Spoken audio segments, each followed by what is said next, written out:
This conference will now be recorded. Without her. So she's had a huge impact, huge positive impact on our community.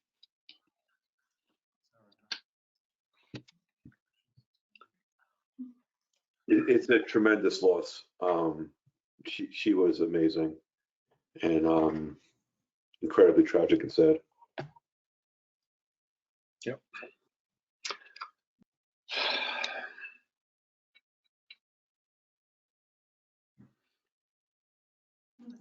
Do you have a ruling? Oh, yes. Well, I don't have a ruling, but I can read the law. So this is Paul. A meeting, this is the definition under state statute, shall not mean a gathering of a quorum of a public body at a duly warned meeting of another public body, provided that the attending public body does not take action on its business. So another public body can attend the planning commission meeting as long as they don't do their work, don't take action on their work.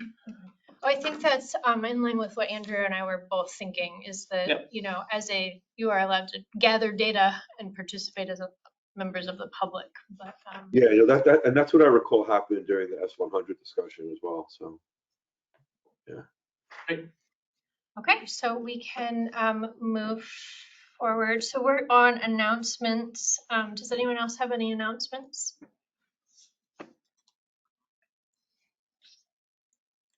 Okay. Any other staff announcements? We did, as part of our written agenda, have the exciting city council news with the changes, including Laurie moving up and changes in position. And it's very exciting to see some new and old city councilors joining us for today. So you're all welcome to stay. Is the Well, I'm gonna take off, but you're also allowed to leave. So there would be a little less of a quorum. Thanks, Don. That's great work. Small. Okay, so we can move on to item 5, which is our land development regulation updates, generally related to S100, also known as Act 47. And the first piece is about TDRs and updated districts. We have quite a bit in our packet, including a red line version of the LDRs. Yes. Red line version of lots and lots. So this is a little up to the commission of what you want to sort of tackle first. I outlined the questions that we have and that we need feedback on in the memo. If there's anything in the memo that you have questions about, this would also be the time to talk through any questions that you all have. For the most part, the red line changes to the LDRs that have been included in your packet today reflect discussions that you have already had. And put those discussions as I understood them conceptually into the regulatory language. The only thing that is not something that the commission has specifically addressed before was the dimensional standards for the larger residential building types. So medium multifamily, large multifamily, non-residential uses, and actually also for Queen City Park. I put those in black boxes in the draft red line so that you can pick them out. The commission had talked about single family homes and duplexes having a 5,000 square foot minimum lot size. And then talked about the setbacks and lot coverage a bit, but did not talk about what numbers should apply to those larger than a duplex numbers. Does it make sense to pull those up so we can just see? I mean, it is kind of, that starts at the beginning of the memo with your first question, just to make sure people know what we're talking about. The Appendix C, larger building type, dimensional standards.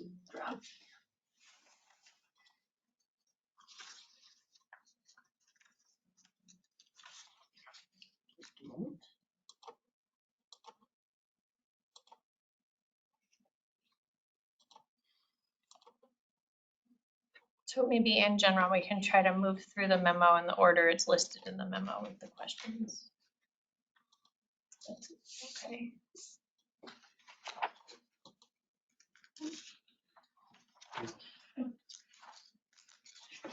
Reacclimated to a different Yeah, software. or the GoToMeeting has the top.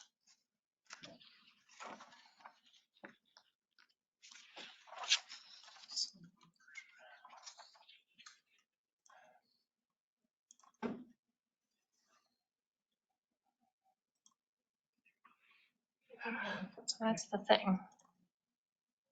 Okay, just, okay. This one.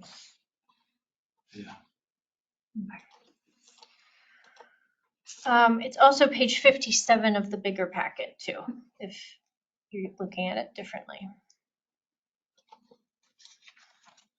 So in here we have our districts, the yellow being the lower density district, up to the 4, the purple at the bottom, which isn't shown right this second, which is higher density. So the The black purple is boxes- the Queen City Park. Oh, that one's Queen City Park. Yeah, it's 1, 2, 3 are low, medium, and high being more mixed use, so residential, commercial. And then the 4th being Queen City Park, recognizing there's a different development pattern there. So here we have the first 4 are ones that had been discussed previously. And then the ones in the black boxes are ones that have not been discussed. And for example, in the 1, there are 2 that are not in a black box, but that's just because they don't apply at this in that district. So previously, when we'd proposed, we'd come to the planning commission with 6,000 square feet as a minimum lot size, and then 8,000 square feet for a small multifamily. There had been discussion at a previous meeting about wanting a slightly different minimum lot size for a small multi, and a small multi being 3 or 4 units in a single building. So when the commission wanted to move it down from 6 to 5, then I moved it down from 8 to 7. I don't know if that's something that the commission still thinks is appropriate. I would also preview that there's a possibility that the state legislature will, in this session, require, as they did in the last session, requiring single family and 2 families to have the same dimensional standards, that may be moved up to 3 and 4, up to a 4-plex. So it may be a moot question, but the planning commission should discuss it because we don't know how that's going to end up at the state level. And just so everybody's on the same terminology, small multi means small multi-unit building. Yes, There's some people who are Yep. not necessarily, so that absolutely. means more than 2 dwelling units in a structure. Yes, 3 or 4 dwelling units in a structure that is not otherwise a townhouse going the other direction. Donna and then Fran. yeah, other hands up. Just the last thing I wanted to clarify is it would be staff's recommendation that a small multi, you may want to include something in the definition of having it be sort of in the general appearance of a single family home. So it would often be larger, but maybe not just a brick box, instead having a divided sort of pitched roof kind of single family home appearance, but that's a slightly different question. Well, because I guess it's a related question because I wondered with the lot coverages and, has there been an attempt to look at the kind of lot coverage and building height that would allow you to kind of accommodate, particularly when you start getting into 2 and 3 bedroom units, a little bit larger units? Like how many floors does that require to meet the lot coverage? So I am not an architect, so I've put together some rough sketches of what the lot coverage looks like for those smaller. Well, it doesn't really matter because it's just a few of the different building sizes on the 5,000 square foot lot, and show like how much building you can fit on that smaller lot. I haven't mocked up 7,000, but I can definitely do so. But I can at some point when it's appropriate, I can also put those mock-ups up. What's Greg Rabideau's role? Is he working He's on working stuff on like this? form-based code things, and this is outside of the form-based code. So his general role is sort of doing some work on how is the form-based code working. That's a separate project. It's a separate project. Okay. Mhm. not this. Yeah, because I mean, certainly very familiar with pretty high density stuff in Montreal, that has, but I don't know what their lot coverage is up there, and they have a lot of units that are 4-unit buildings on a pretty nice, urban lot, but, not high scale, not high density. But often they do go 3 stories with those buildings, particularly for 3-unit buildings where you have a restricted lot coverage. I'm just wondering, it's like, do we have, because we haven't really talked about maximum height. No, and we haven't talked about that, and that's not, I mean, I understand that it's involved in the same thing, but it's not something that the commission has discussed up to now. Right. Currently, in just about all of the districts that are listed as the category 1, the lowest density residential, it's typically 28 feet to the midpoint of the roof, which is intended to be 2.5 stories. The half story being inside the roof. The market trend is pushing the limits of that because there's been a lot of interest in 10-foot instead of 9-foot floors. That doesn't mean that the city has to change because of it, but that's what we're hearing It makes from sense some to do folks in the so. development community, that they're having trouble hitting the 28 feet. Yeah, because I've sort of noted that there were issues with some developments, and I said, I don't see why we can't go to 30 feet. The difference is not significant. And why not? 28 versus 30 to maybe accommodate that extra foot of ceiling height. Well, that just so you Know don't, what you're it's just so thinking. builders don't get into problems, like, wanting to do a nice roof pitch as opposed to a fairly shallow roof pitch that frankly doesn't look as good, and it doesn't allow you as much useful space in that attic or. Right, because that's the result, is what folks are doing, is they're Yeah. doing a sort of a Using the stranger dormer. pitch. Yeah, because that's something that, I cringe every time I look at some of the houses that they waste all that space by using trusses, and you could have a lot of extra building space. Um, So I'm happy to bring it up when we get to that, but. Sure. So anyway, So I guess when I looked at it, I looked at the townhouse being 2,500 square feet per unit. So if you had 4 townhouses, you would have a 10,000 square foot lot. If you had 4 units in a multifamily, you only have a 7,000 square foot lot.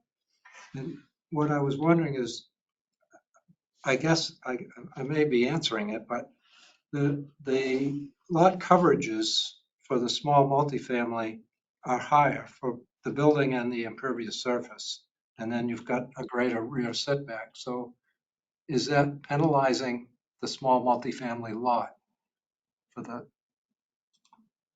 in any way? Those are not, you don't have to use all of those things. Those are, Right. so it's a minimum lot size, so it's actually more flexible than the townhouses because you need less land to build a 4-unit multiplex than 4 townhouses in a row. Right.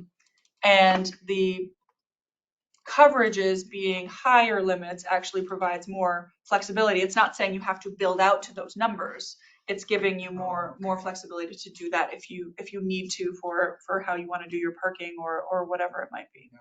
Or providing a deck on the back or something like that. Yeah. Okay. I mean, I just looked at it that way and said, how come the percentages are higher on the small multifamily?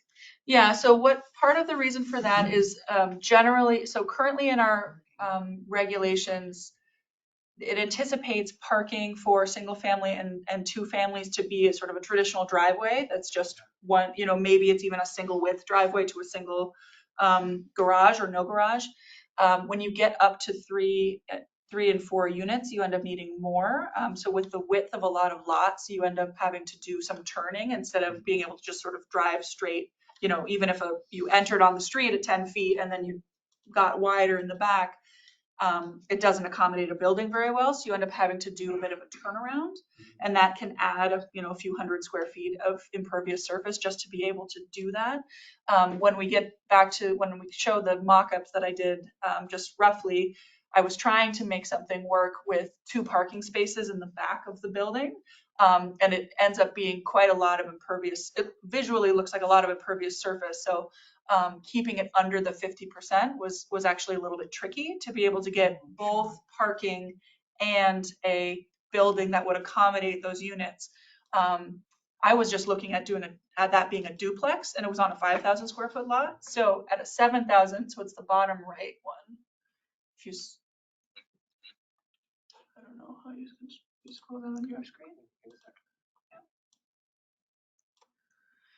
Yeah, so that bottom right, I was talking with one of our development review planners who has an engineering background, and she actually talked to someone else, and that's about the minimum you could do for having two cars. That rectangle that I drew inside of the driveway shape is an approximate car. That's about 15 feet long and about 8 feet wide. So the intention is that you could put two tight parking spaces there and then use that bit of a T to turn around and come back out. So this is a 5,000 square foot lot, so it would be larger than that, but even that, you end up having more impervious driveway than building footprint. And is So- that supposed to be a 2-unit house or 3-unit house? Or what That is was just how big of a footprint could I fit. So it could be a single, it could be a single 2,700 square foot 2-level home. It could be a single 1350 ranch style home, or single level home, or it could be 2-level 2,700 square feet. And if you made all the spaces work and staircases and all that stuff, you could get 3 units. They'd be small. Fairly small, but you probably could. Now, these are all shown presumably with the street front to the left. Yes. And I've noticed on some of the particularly duplexes Yep. that going up at Cider Mill 2 and 3, Mm-hmm. that they have these super wide garages side to side with each other. Yeah. So And then these little houses that are right. kind of 2-story houses on either side. So the Cider Mill development project was approved under a previous set of regulations, at least 2 regulations ago. Even the Might have last even one. been Cider Mill 1 is 2005. Yeah. This is the last portion of it. But yeah, so some of that area was approved a long time ago, and no longer allow that kind of all garage and no house visually from the street. That's not allowed under our regulations anymore. So that's sort of what I was working on here, is how do you put parking on the side to the back. One of them I think is a little more to the biggest one over there was me mocking up what you could maximize if you did building as 50% or close to 50%. It's not fully 50%, but having one tiny parking spot on the front. The one in the top left, these are all 5,000 square foot lots. It's not the 7. But the one on the top left is what I mocked up as being a pretty average to, pretty good size house, 2,100 square feet and a 900 square foot ADU, including a deck on the back of the single family home. And then the one below is the same, but without an ADU. So it's a bigger deck, a bigger home, and a simpler driveway. But Just as a quick note. Presumably, like someone could maybe pull into, like there could be a garage space as part of your blue house box. Oh, yes. But, that could be. yep. So I drew part the of one. parking. You could have it as a garage as part of the blue house box. The one up above, instead of an ADU, that could be a detached garage. You would have to change your surface a little bit because that's only a 5-foot path going to that front door of the ADU. But you could work that around to have a detached garage in the back, a detached garage in the back, or an attached garage as part of that blue square. This is all very simplified, and it actually all snaps to 5-foot grid. So all of these measurements are 5-foot increments. Yeah, it could be a garage on the lower level and ADU upstairs too. There's nothing that prevents you from doing that. No. 'Cause that's a carriage house by definition.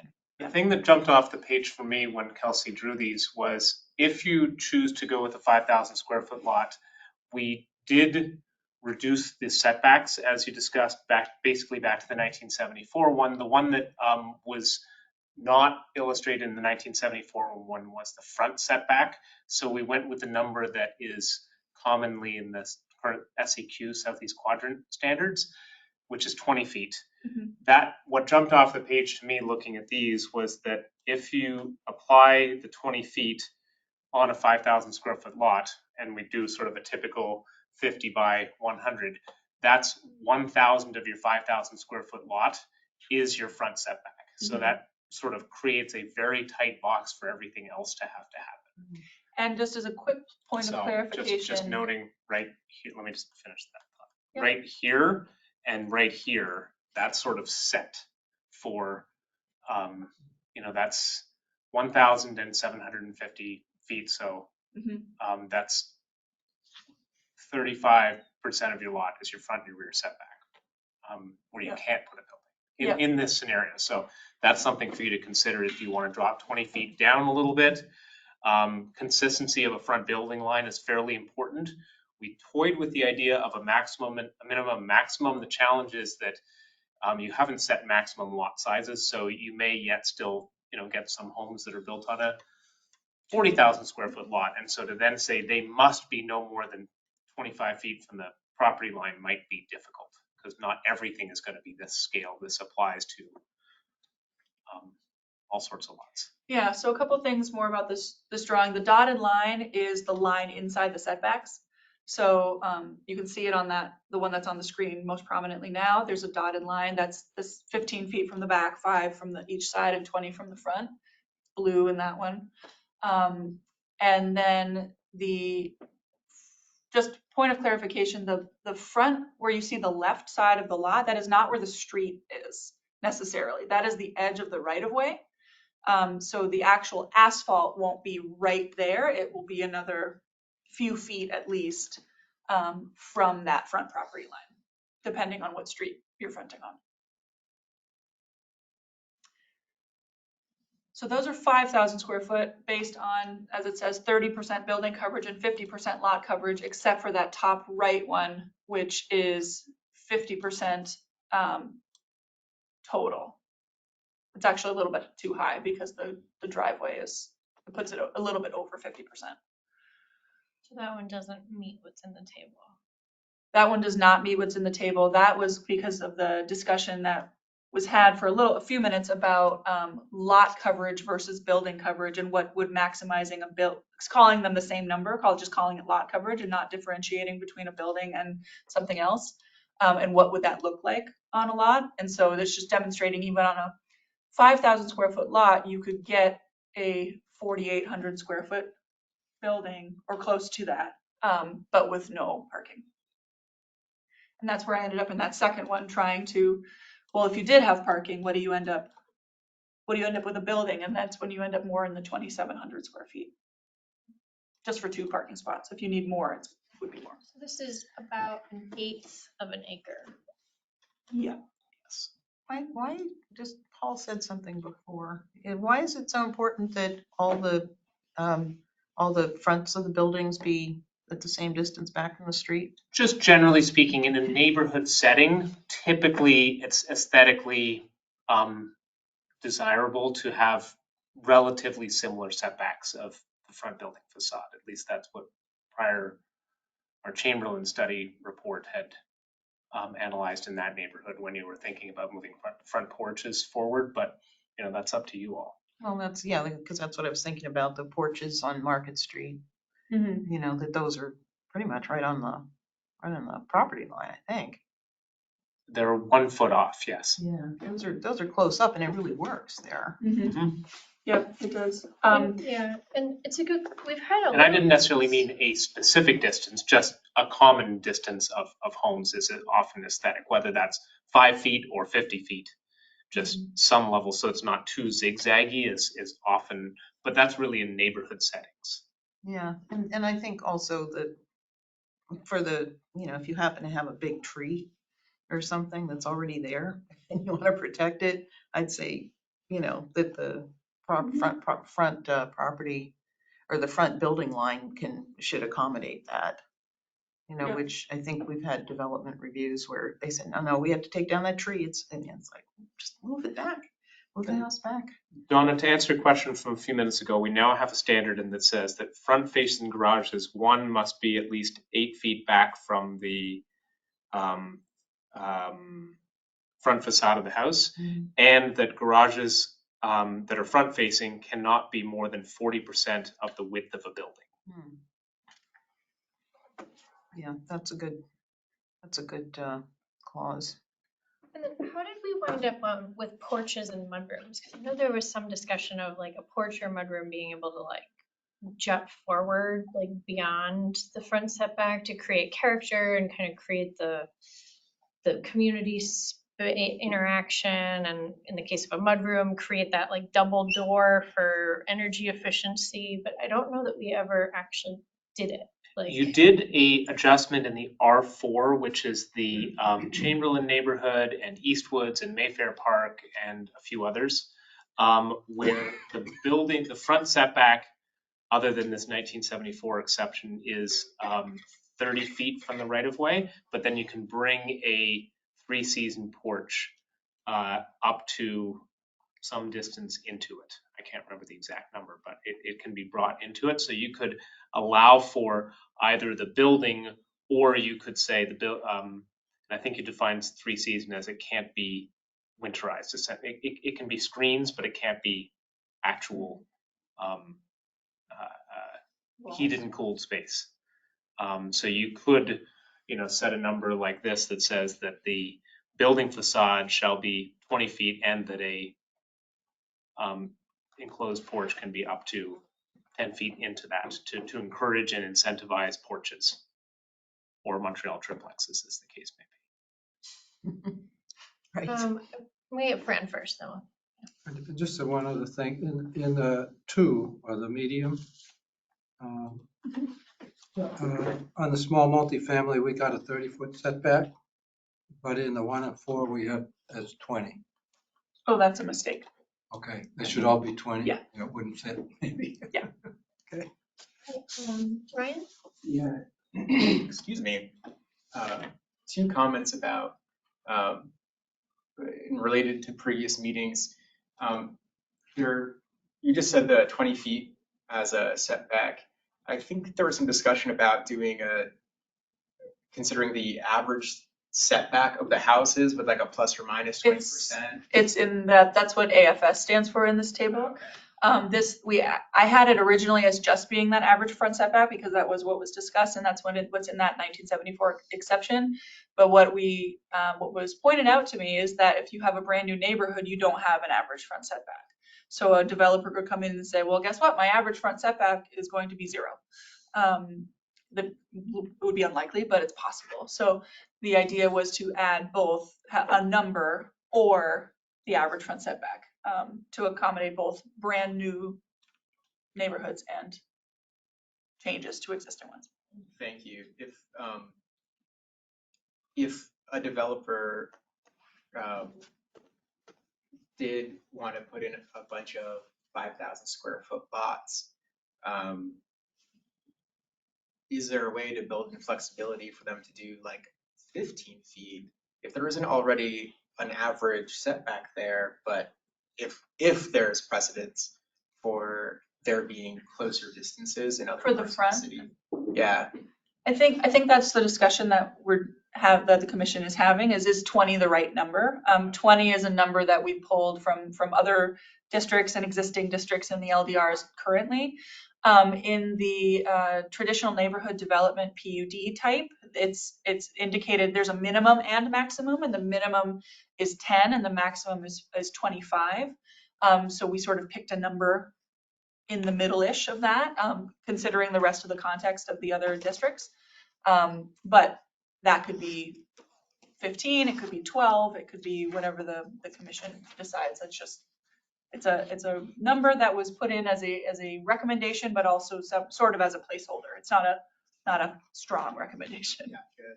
The second thing was, and maybe it was Lori who was converging on this with me last time, the discussion about townhouses and the area per unit. Mhm. You think that first unit has side setbacks of the property line, but each additional unit does not add side setback. Mhm. And so figuring out what that kind of typical setback would be for area and doing a base unit, like first unit area plus a lower amount per unit because of the way that would add differently than the very first one. We did get some other feedback along those same lines from an applicant who was looking at that same subject. It's an Okay. interesting idea of, it could be, say, 2,500 and then 2,000 for interior units or something for the lot sizes to account for the fact that Yeah. the exterior ones have to have a big green space, but the ones in the middle are literally, they by definition don't have sides. Like, would Yeah. that be like an asterisk, like to give an exception to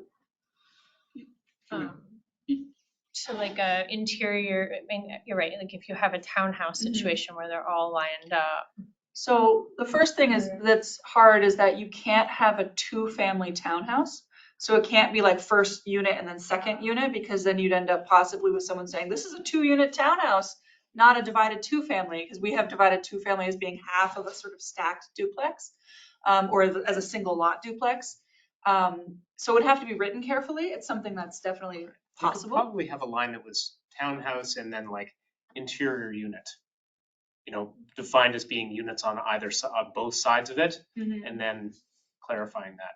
Because it wouldn't just be the lot size, it would also be 0 setbacks, obviously. Well, so I put 0 or 5 as the Yes. side yard setbacks with that explanation, but. So I think Paul's saying maybe you wouldn't have to have it say or Mhm. 0 or, it could just be its own line and it could have, Interior units are this and. yeah, it could have, say the 0 and say the slightly reduced unit size. Unit square footage.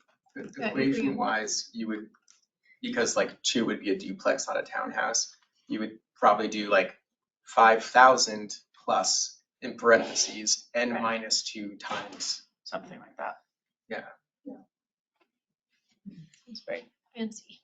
Other questions on, Hey, Jessica. do you have other images? Jessica? Yeah, go ahead, Andrew, sounds like. Hi. So, look, infill is really important, and good infill satisfies a lot of the goals that we've been all talking about for a long time, including housing needs and climate change and denser development, contributing to, probably better commercial space nearby and all those great things. The one, I guess, thing that I would want to see though is, these are pretty fundamental changes to the impacted neighborhoods. And I'm wondering whether it makes sense to do some community outreach to the impacted neighborhoods and show what the neighborhood could look like with 5,000, 6,000, 7,000, 8,000, and get some feedback. Because, there may be, folks may have views on that.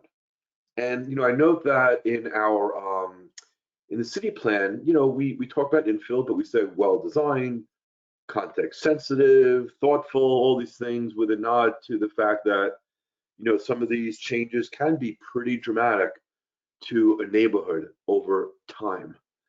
So, personally, I'd love to see some feedback from the impacted neighborhoods in terms of these changes.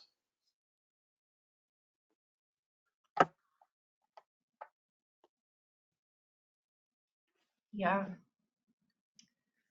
Just the question is how to do that. I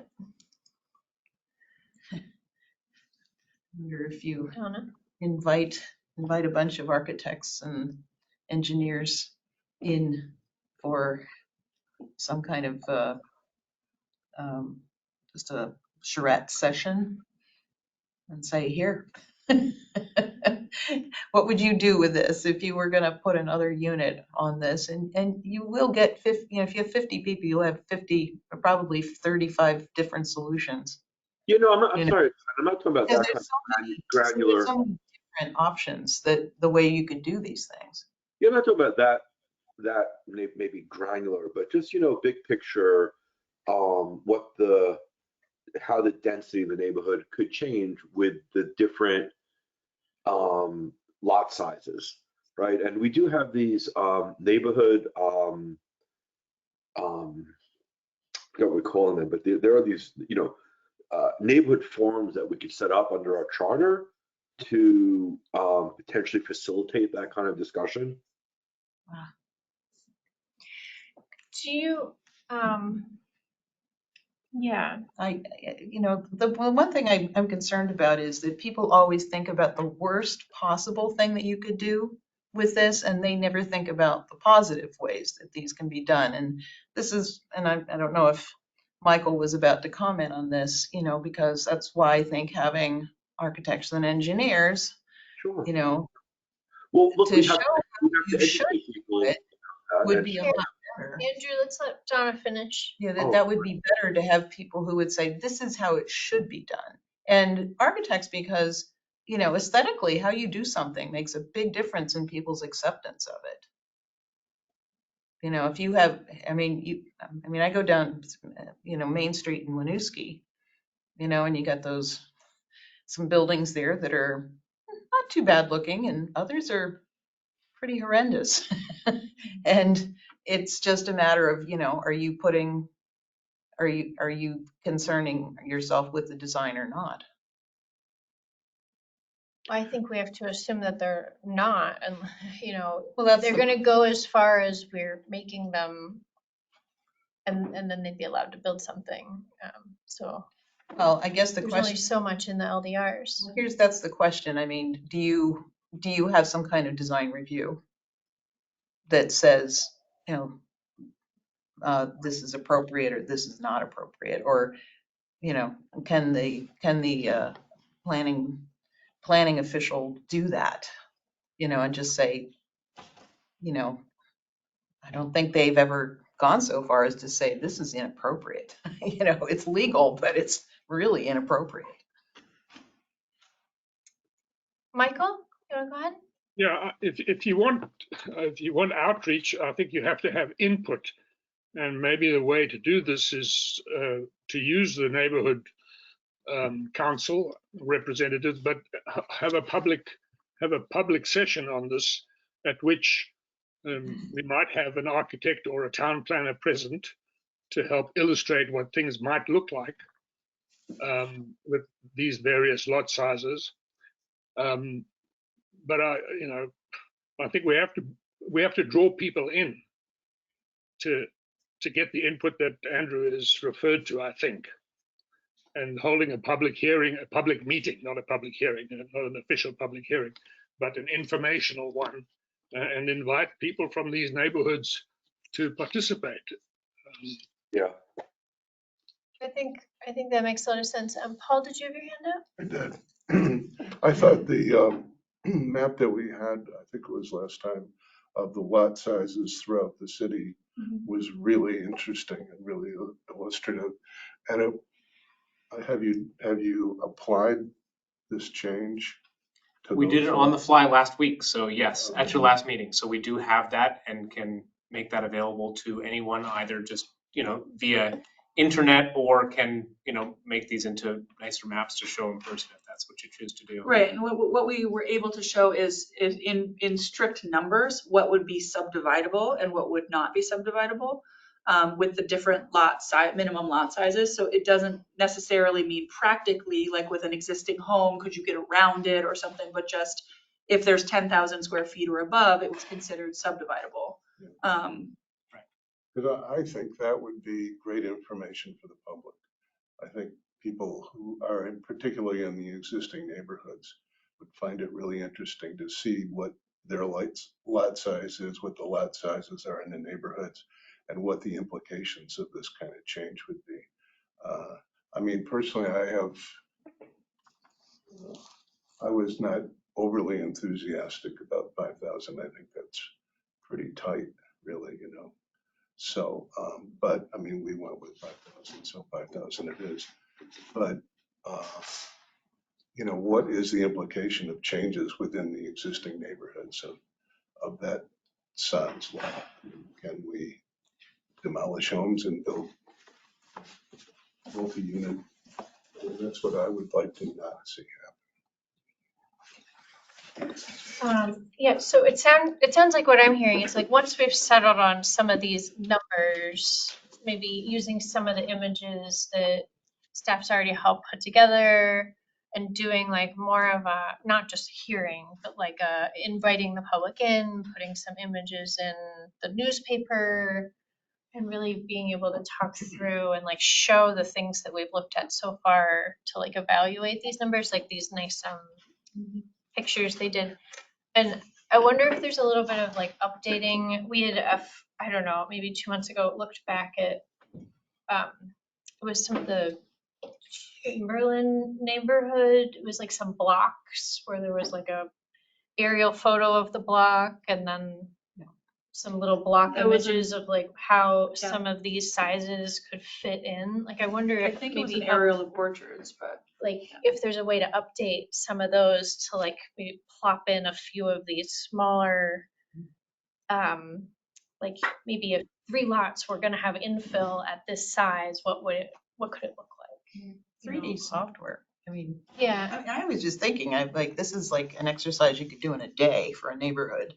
You know, if you had this, you know, you had the site plan there, you know, everything that was as existing, and just do a massing diagram, you know, on a couple of streets and show that, you know, for this size lot, you could do this, you could do this, and just show in massing, because I don't think the two-dimensional drawings really work for people very well. State of Vermont did a really beautiful guide that was more oriented to small towns, where it was showing, you know, how you could do ADUs, how you could do duplexes, add on to lots. And I mean, this is widely distributed. And we actually used it for a housing charrette a couple of years ago that was done out in Randolph. And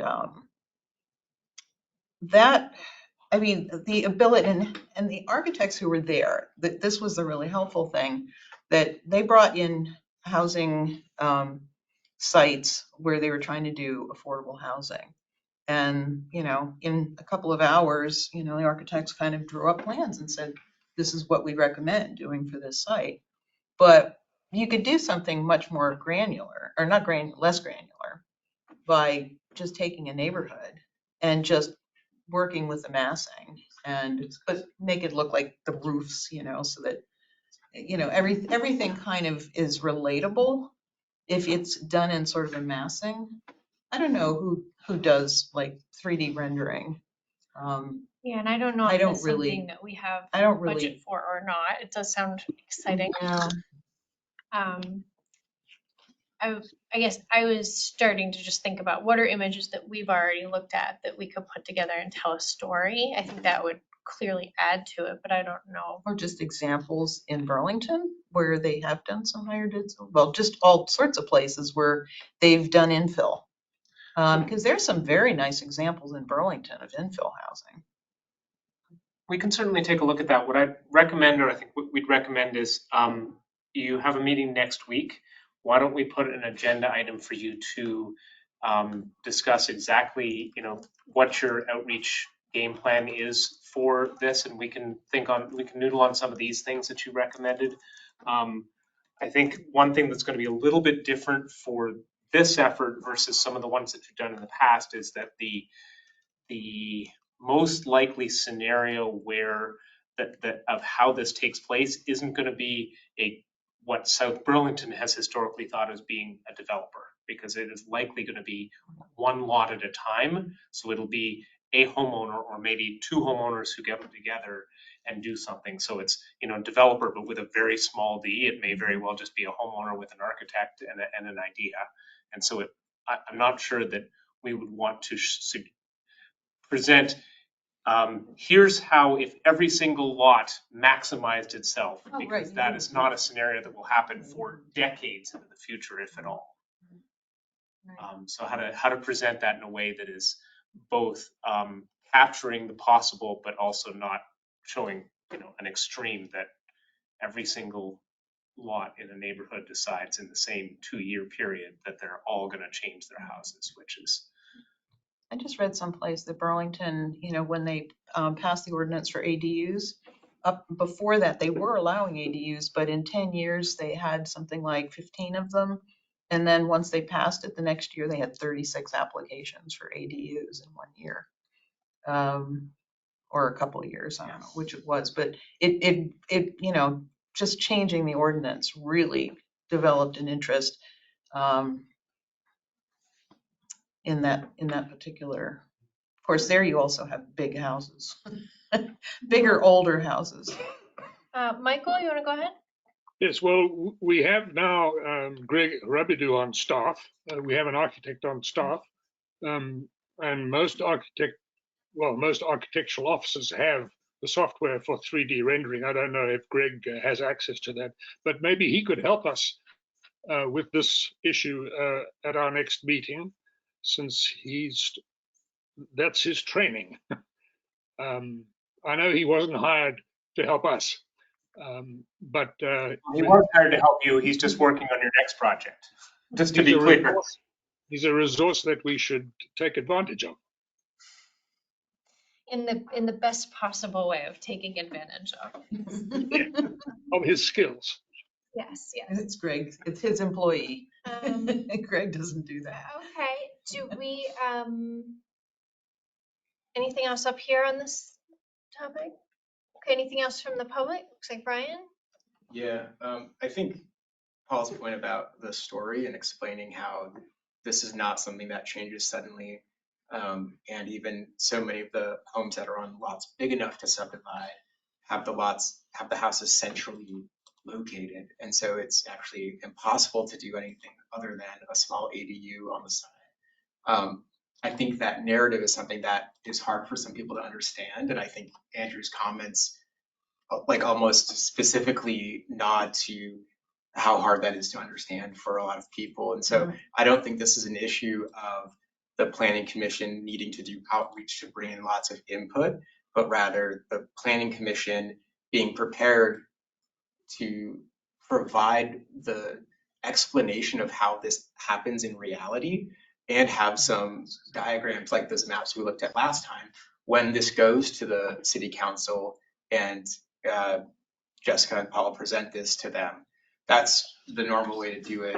And remembering also in part of that narrative that the way our Euclidean zoning is now is not very conducive for community or a natural way of development. It's actually preventing things from changing as they naturally would over time. And this is going to a model that doesn't entirely even correct that, but just allows for a little bit more flexibility for slow neighborhood change, which is almost what Andrew said, is like, it could be drastic over time, but it wouldn't even really be drastic over time. It'd be pretty subtle even at these standards. So rather than meeting time to like hash out how to do outreach, I think the normal thing is to just like have staff prepare some maps and images for when you guys take it to council. And then if council wants to reach out to their constituents that they, don't like these ideas or whatever, they can come and learn from the presentation at the meeting and voice their concerns about it.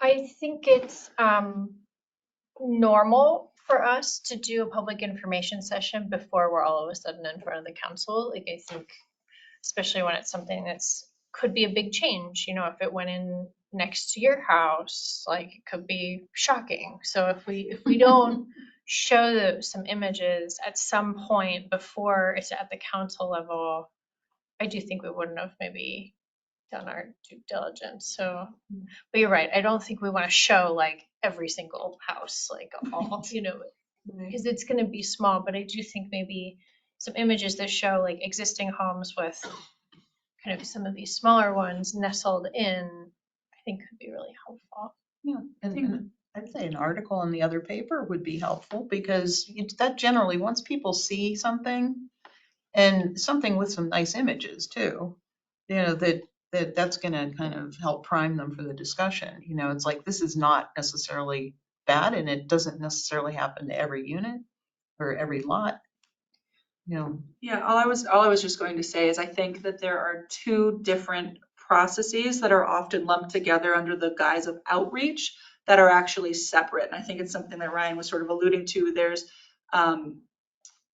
public education and getting some feedback, and then there's public outreach and engagement on like, what do you want this number to be? Like, what do you want these setbacks to be?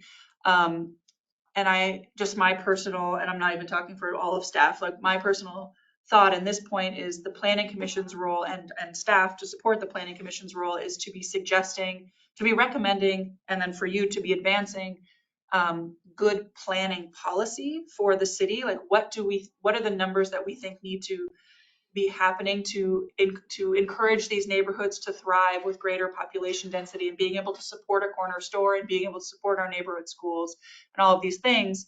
And then the other piece of it is that public education piece, because what I'm not necessarily hearing from you all is wanting to open public meetings to then go back to the drawing board and put that number back up at 8,700 at the sort of state, the biggest the state that we could set it under S100. So I guess making that decision about is your goal education and dialogue, or is your goal to truly have public comments that could change the outcome dramatically if you let it versus having that recommendation. There's also the in-between of you can put a number out there and get feedback that Sure. says we want to now adjust it, which is sort of the Sure, but I'm education, saying it's two. The public education is one thing, and getting public feedback, those may be two different things that you want to put more or less emphasis on one or the other. Well, let's all think about exactly what we want to show and get from the public at our next meeting. I think the first thing is we need something to show them to get feedback on. So if we can get through as much of this as we can, it'll give more direction on what we're thinking ourselves. Yeah. So I think we might be done with the table. Didn't we go through them all? No, we didn't go through anything. Well, that's not true. They went through all the ones. We went through all the sizes. We were talking about single family homes and duplexes and townhouses with no discussion about the 7,000 square feet, the 9,000 square feet, or the commercial non-residential uses, minimum lot sizes, or lot coverages. Okay, well, I think we ticked with the 7, but not the bigger ones. So should we start out by talking about the 7,000?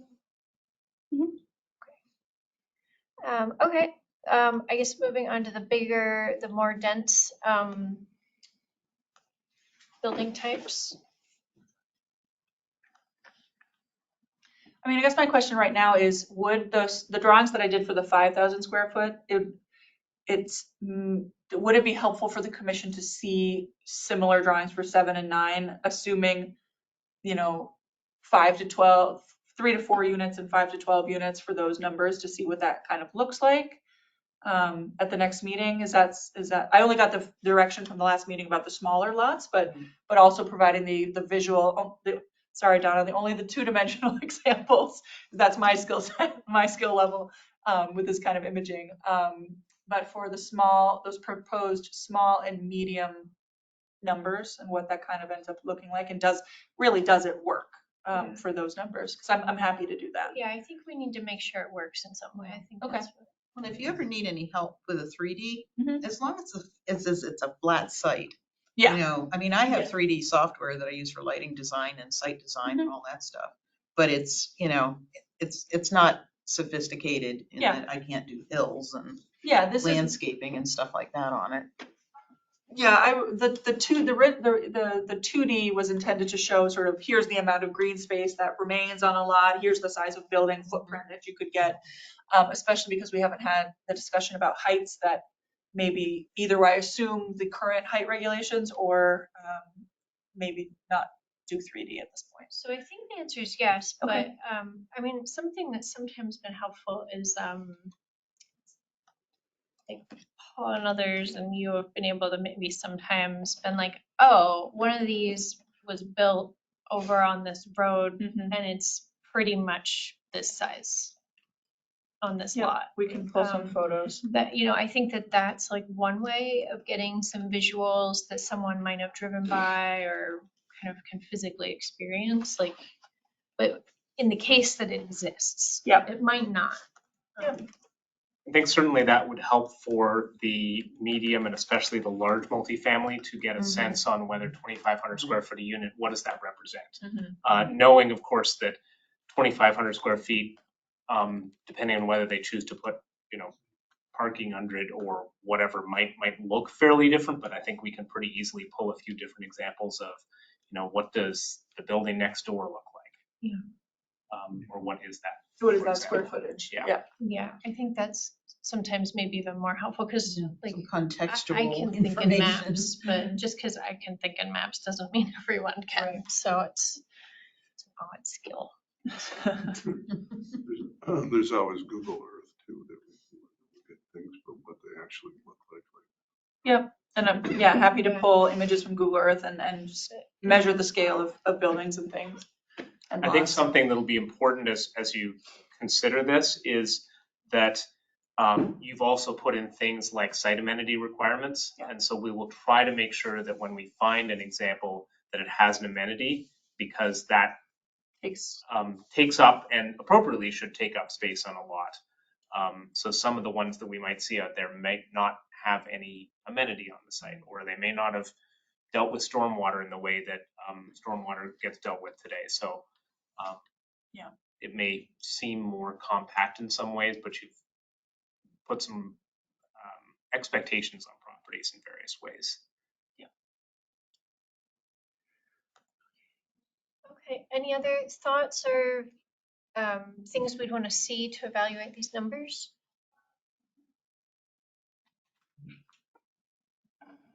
Okay, I know Kelsey brought up the non-residential uses. Yeah, and we that can- size, that square footage is kind of a little hard to picture. Yeah, we can do the same thing with examples.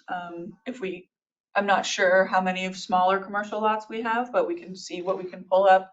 Understanding that, again, the history of development may mean that it's more than those lot coverages because, it's maybe more pavement than it is allowed to be now. But we can pull some and see what we can find. And we've concluded that those will be the 4 districts when we're completed. That's the assumption that I've been working on, yeah. So there are residential. Yeah, 'cause we there are- have those other ones. that there's are the- additional districts like C1 air, all the form-based code districts, Commercial too. you commercial, left out. no, that's part of, there's 2 that are, C1 auto and C2 have been pulled. They're similar, they're the same residential standards as 3, but have different uses. So those were pulled out. I can't think Like of the others. IA. IA, mixed So all those IC. industrial, commercial that aren't on this list that are still separate. So Yeah. we'll still have more than 4. And then natural resource protection district. we Yes. separate too. Yeah. Because it does allow for very limited residential, but it's none of these. Yes. So we are working with basically the conclusion. Yep, that was the guidance that we got from the commission at the beginning of this process is simplifying the districts. Because some of these districts some of these proposed consolidated districts have 5, 6, 7 existing districts in them with very little difference between them when the density has to go up. So I think your next question is about the PUD table. Like, We can skip that one. is that or That's or with that fine. one? Yep. Okay. And then at this point, I need answers to all of these questions at some point, but we do have the Energy Committee presenting tonight. So if the commissioners have any particular sections they wanted to discuss at a conceptual level, like maybe we're not getting to the language today. I'm thinking either inclusionary zoning or TDRs, one of those. Sort of the question of what bonuses do you want to give? That would be a good one. Yeah, I had more questions about the inclusionary zoning part than any other part. Yeah, it's complex. It is. It's complex and trying to figure out how it interacts with the state and how to keep some South Burlington regulation that benefits affordable housing here, but doesn't overcomplicate it where it interacts with the optional state programs has been difficult. So Kelsey, are you suggesting because of time, Yeah. we just pick maybe one more of these sections to tackle and then continue the rest of the next meeting? Yeah. And you could either choose to do that now, or you're at the agenda time of the energy piece. You could do that and come back. That's your choice. That's true. Good idea. Does that seem reasonable to do the energy piece now as it's scheduled? I'm sure they'd really appreciate Okay, it. do we need to vote to continue this discussion or just? Yeah. It's still on the same agenda. Okay, let's just move on to item 7 with the possibility of coming back to this discussion under item 5 following the energy committee presentation.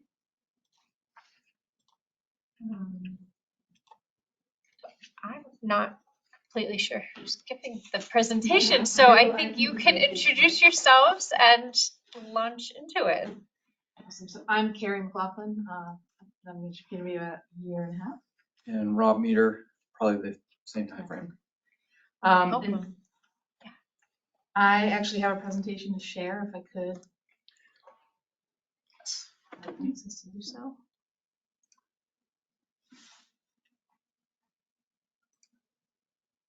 And sorry, That's me. Carrie. Yep.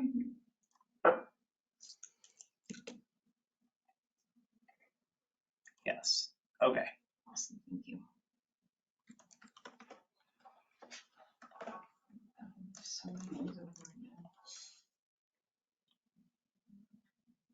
Well, thank you guys for having us tonight. I think that this was prompted by probably at your last meeting. We gave some recommendations without maybe a lot of detail around it. So we're hoping to provide that a little bit more tonight. I appreciated Lori's kind of plug for us. I've never met him, but I'd like to shook his hand before he left there. We're hoping that this will help maybe fill in some of the gaps if there are, just in terms of the whys. Yeah, so as you know, the new EV regulations are coming to building codes, and there's a Vermont standard that's been sent out. And our take on it is that while it's good, we think that South Burlington can do better. So we had drafted a letter. I hope you guys had a chance to read it, describing what we think the language and our building codes should be for residential and commercial. And they're a bit stronger than the state or the stretch goals. So just a little background on why we feel this way, like why South Burlington. And the first and foremost, it aligns with our climate action plan and the 2024 city plan, and that we're looking to target about 75% of gas vehicles to be replaced by electric vehicles by 2030. And in order to do that, in order to accelerate that adoption, we really need to have the infrastructure in place to do so. Right now, South Burlington is adopting EVs pretty rapidly, not as rapidly as we'd like to see it, but and I think some of the barrier to that is the infrastructure that we need. Just for context, our goal is actually way up here for 2030. So our projection is not quite as good as what we'd like to see. And the other thing about South Burlington is that we've already kind of established ourselves as a climate leader in a lot of ways, and we have the density and the population to do this. And you'll see we're not recommending anything like crazy here. We're just really focusing on, oh, there you go, not as fast as our goal. That's where our goal is. On strengthening the language to require, in the code to require EV ready spaces, where the standards right now will just require EV capable or sometimes even less spaces. And just for context here, EV capable, I think most of you already know this, but just to be clear, EV capable means that you have capacity at your panel. You don't necessarily have to have the breaker there, but you have capacity at the panel and you have conduit run to the outdoor space or the garage, wherever the parking space is. EV ready goes a little bit further, where you actually have the full circuit. So you have a breaker, you have the wire, and the wire is landed at a junction box or a 240 volt receptacle. That could be easily install, where you can easily install an EV charger, a level 2 charger. So that's, and then there's another lower level that was also included for, I think, multifamily, like garages and carports, where you don't even need to have capacity at the panel or the conduit run, where they're just like, the requirement is that there's space and that there's drawings, which doesn't really do much for us. So this is what we're proposing. If we look at the residential code requirements, there, I think it's on, I forget what page it is, but it's mentioned in the letter, but they have this chart without this last one. The only difference is that this, in the original code, it says EV level 2, or sorry, level 2 EV capable and not EV ready. And so we're recommending that we just up it to EV ready. And as I mentioned, there is a caveat for multifamily garages and covered parking that says you only have to have a drawing. And our recommendation is that we eliminate that exception. It's not really helpful for what we're trying to do. Again, this is the commercial requirements, and the only thing we really did here was move these requirements from EV capable to EV ready. Again. The additional recommendations we had on the commercial side is that we modify it so that all parking lots are required to have at least one EV ready space. If you look here where there's the 2%, and the exception is that anything like below, I think 50 spaces doesn't meet a requirement that you would need at least one. So, and then the other exception that we had was to allow for up to half, not all, of the EVSE spaces to replace fast chargers. And the reason we think that's really valuable is because they serve just such different purposes. Whereas level 3 chargers are really just like fill up and go. The level 2 chargers allow people that are like staying and parking for a long time to charge over time. So we have some examples that we cited in our letter.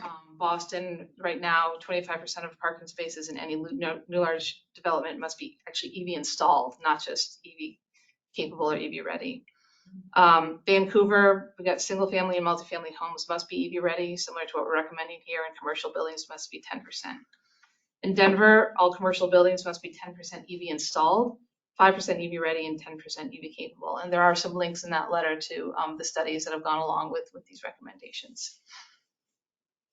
A lot of what we looked into was the cost differential, and we couldn't really put that together for our region, but the chart here, or the table here, shows the difference between new construction and retrofit in the Denver study in particular.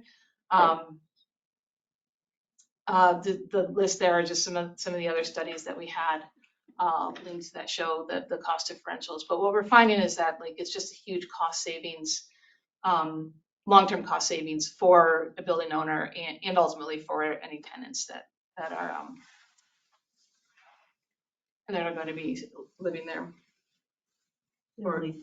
It didn't really say like what kind of building. It says new construction retrofit.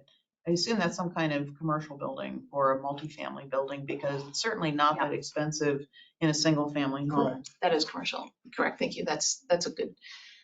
Yeah, that one I really struggled with putting that in this slide because again, there was a bunch of studies. There was a bunch of cost comparisons in each of those studies that applied to different areas and different housing types and our building types rather.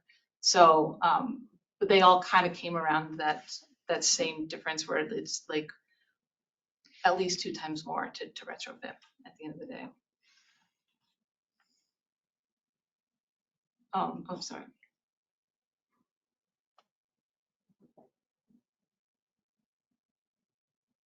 And this chart really shows like how much savings you have kind of over time as you, for both the building owner again and for the tenants.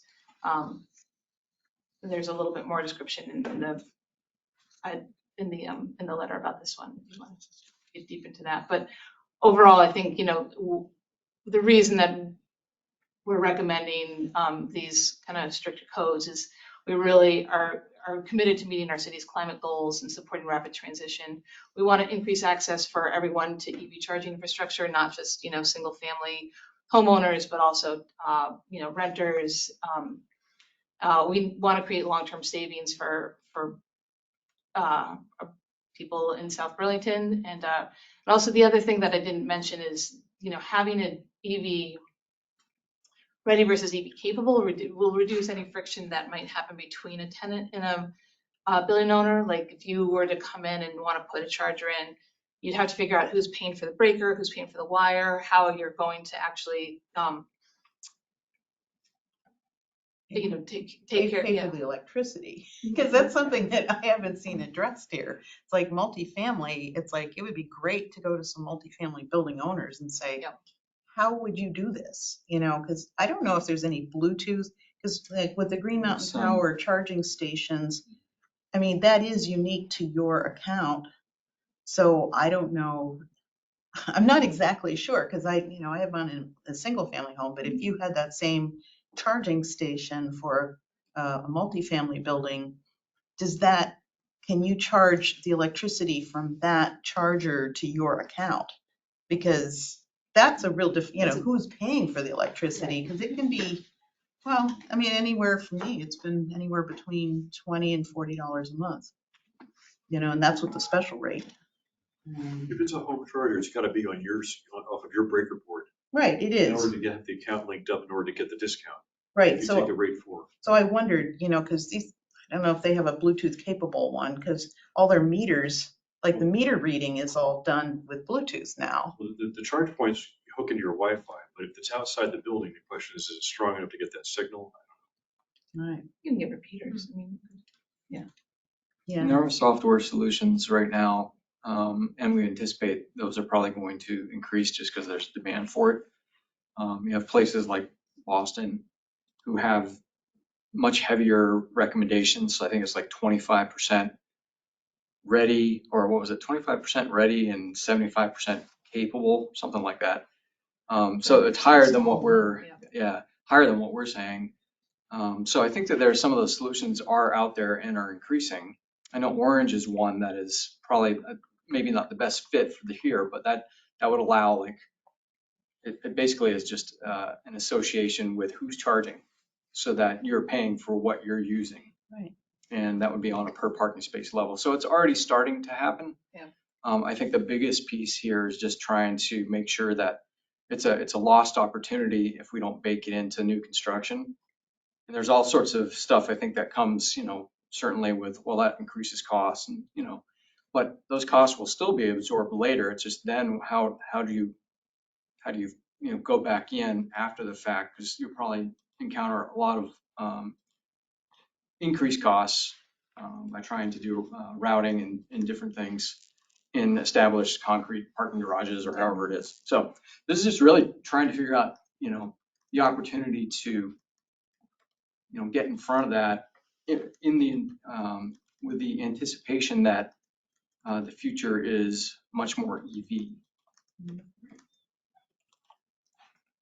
Have you concluded your presentation? I know we just kind of jumped in. I don't know if we interrupted you. You guys can read. Okay. Actually, could you go back to the slide that just described the difference between ready and capable? I know you said it, but Yeah. it just so ready. Oh, okay. I see why I was confused. The name of the thing is in the box. Mm-hmm. So the installed is ready plus the charger. Okay. I was thinking the ready included the charger. I was like, that doesn't make sense. So Ready is just okay. infrastructure.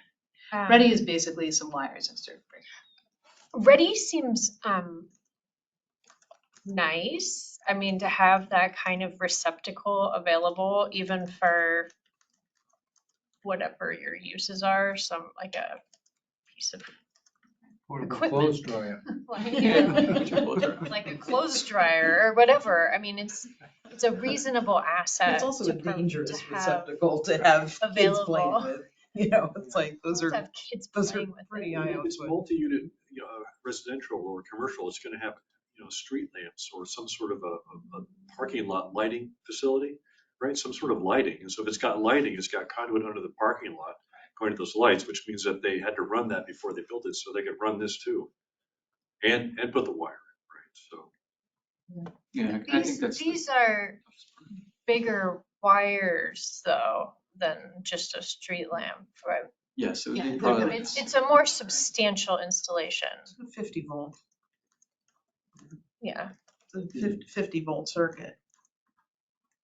Right, yeah, I think that those increased costs would have to be taken into an account for this. Yeah. But it is also trying to figure out if it's not done now, the same cost would be 50 amps. incurred later, and then plus, you want, Oh, no, go ahead. I was just gonna say, it's like, then you gotta figure out, construction's done, you didn't bake it into the construction, when it might have been a little more convenient to figure it out.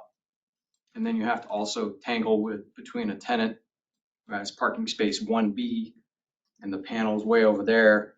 It has to zigzag across the parking garage. Who's paying for that? And then, the whole thing is maybe a little bit more difficult to figure out versus the equity of like every spot's already set up. You can do it if you want to, just hire an electrician. He'll come and install it. You can work with your, either the building owner if they're involved, or go directly with the utility to get that set up. And I guess just to be clear, I don't know if you have it up there, like you're not saying every single parking spot Oh, no. needs to have the wires installed. So I don't know if it makes sense Yeah, to not flip even- back to that Not even. chart so- that has the percentages, because it seems pretty reasonable what you're suggesting. So the only, again, we didn't increase these numbers at all. I mean, the only difference really is that we moved them from, so we moved them from cable to ready. So just adding the breaker and then the wire. So it's a little bit more material. And I don't want to play it down. It's not cheap. Like copper is very expensive. They are bigger wires. They're more specific breakers, but. This is the commercial Yeah. page. Can you go to the residential? So for a residential multifamily building of any size, you would need one per every dwelling unit?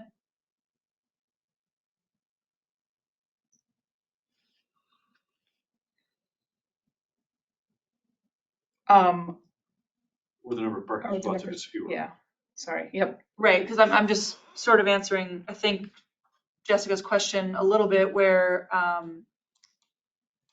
S100 changes the amount of parking that can be required by the city. So that may be every parking space in a residential multifamily home. So when it's 20% or 10% or 50% on the commercial side, at a multifamily building, it may be every parking space. So it's 1 per unit and 25% of anything that the developer chooses to be above 1 per unit. So Right, yes, but if they decided to have one parking space per, like the equivalent number of units. Yep. With it all interacting, you could have the same number of parking spaces as dwelling units, and they would all have to be EV ready. So anybody who's renting one of those units could bring their charger and plug it in. And at some point, there will probably be market conditions, right? That if you're the last developer, that finally says, "Oh, I guess I'll do it now." Maybe your units are not as high in demand because of that, and then maybe the developer then starts to eat it. So we're just trying to figure out a way to kind of even it now, and there are a lot more upfront costs that are associated with it. But again, with the assumption that we are moving more towards EV. This gets ahead of that and could represent a significant cost savings when it's spread out over time. Now, if we're all, driving something not EV in 20 years, that is a risk, right? But at this point, I think with the adoption, it's a chicken and the egg, right? With the adoption, it's like, if the infrastructure's not there, we're really not gonna really get that adoption. So what's, oh, sorry. Um, I just had it with the, Carrie had said on the commercial, it was just moving the percentages from capable to ready. What was the change from the state RV standard here? It looks like it was remove exception. Yep, so it was the top two lines are in the table. Yeah, I can actually bring it up. Hold on, let's do that. It was basically the same thing, just moving those to level 2 EV ready from EV capable, and then the bottom line, that multifamily garage or covered parking, that's just an exception at the end of that, and we're recommending that we eliminate that exception, and so that if you're building a garage, you also have to make that EV ready. So it was the same moving from capable to ready for the top two lines? Yep. Okay. And okay, I don't need to keep asking questions. This is the commission's meeting. Okay, Sorry if I'm not being clear. Donna and Fran, I don't know who was first. No, I mean, question I had, because, you know, even when you have an EV, you're not charging it all the time. And, you know, so I wonder, do you really need one per each unit, per dwelling unit in a multifamily where, I don't know, presumably multifamily housing, not everybody is driving someplace every day because they're located in downtown areas. You know, do you really need one per dwelling unit? That's a question. I mean, at some point, I'm It's a fair question. hoping you do, but I mean, maybe not. Absolutely not right now, right? The cheapest But is there cars, some the cheapest sharing? ones are pluggable hybrids, Yeah. right? So if you have multifamily housing, and if it's, you know, probably medium income or a little lower than medium income, for somebody to be able to afford an EV, it's gonna be a pluggable hybrid, right? Yeah. Which means it's gonna have a 25 to 50, 60 mile range today. It might be more later on, but. Those are less expensive? I didn't realize those were less Take a expensive. Prius Prime base model is 32, right? Unless there's some, you know, tax credit, but that's the bottom pretty much right there, unless the Chinese cars hit the market someday. Yeah, that'd be a game changer. But I think Donna, really the question is like how, we're not prescribing like how a building owner would incorporate EV charging. So if a building owner wanted to have their tenants bring their own EV chargers, then yeah, it's just, there would only be a select number of places that person could park. And so, yeah, so it's a Or totally a valid card question, system, but you know, or a credit card system. Right. It's or- like a laundry room. It's basically the electricity for a laundry That's room, true. but distributed out to the parking lot. It's the same type of thing, you know, people put in quarters, they pay extra. Yep. You know, the building owner could actually, I don't know what the rate structures are with GMP for commercial purposes like that, but they might get a profit, you know, out of the charging that happens at those stations. I don't know how ChargePoint does that kind of stuff. I don't either, but it would be curious Someone's to making know money. because the electric utilities do not allow building owners to charge, you know, to charge separately for their electricity. You know, it has to go through a meter. It's either included or it's not included, or now you have, you know, equipment that allows you to use your card and charge that usage to a particular account, which seems to me it's like the most easily done, which is why you probably don't need one per unit. You know, because, you know, say you have 40 units in a building and 20 charging stations, the chances of all 20 of those being, you know, needed simultaneously probably isn't that high, but they would probably happen at night. Because that's when a lot of the charging seems to happen. You know, like for level 2, you'd probably anywhere from like 6 to 10 hours or something, depending on the car maybe. So it's a little bit more of an overnight. And then you're not necessarily having to figure out car swapping and spaces and things, which is more of an aggravation. I think that like backing up a little bit and looking at it from a picture of as an EV ownership and having a mix on site, like if everyone had level 2s or at least there was a certain level of level 2s available. In a pinch, you could go outside or whatever and do the one level 3 that they had there, and you're there for 20, 30 minutes. And, you know, so that could work too. But I think it's, you know, the mix right now is really just trying to get us in a position where it's equitable for everybody. Because I could easily see, like, right now, if we said, okay, mandated, let's build this parking garage, and then tomorrow the whole place is filled up with residents and only 20% have EVs, right? All the other ones are not being used. But 10 years from now, if everybody has EVs and you only had 20%, what does everybody else do? You have to go back and fill them in, or come up with some other way to do it. The level 3 is astronomical cost-wise, I think, for developers to want to just consider that. I think they potentially should, or partner with a vendor that comes in and installs, Usually, right? Yeah, I think that's the way it's gonna But go. so there's definitely a mix that needs to happen. But I think we're just trying to say, and we don't know, but we're saying let's not be short-sighted by not providing the opportunity and the equity across the board by putting in the infrastructure. Again, as long as we are assuming that EV is the future, and for South Burlington to help reach our transportation. Yeah, it'd be good to, I think it would be good to talk to some developers, I think that's, yeah. and because Bob Duncan, he's really, I mean, they did, the whole Cambrian Rise development and everything. And I remember him talking about for affordable housing, for other housing, he said it wasn't really an issue.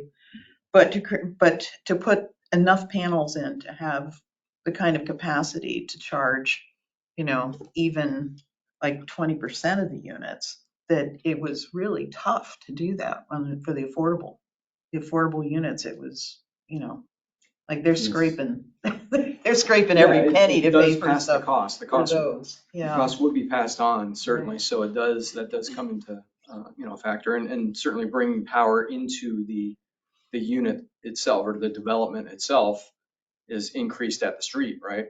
Yeah, you might require a bigger transformer. Yeah, so there are going to be some increased costs, but again, it costs like, that and that much more to do it later to try to expand. I'm not really sure, if we can't really foresee the future on that. Maybe the incremental pieces could be the most cost effective.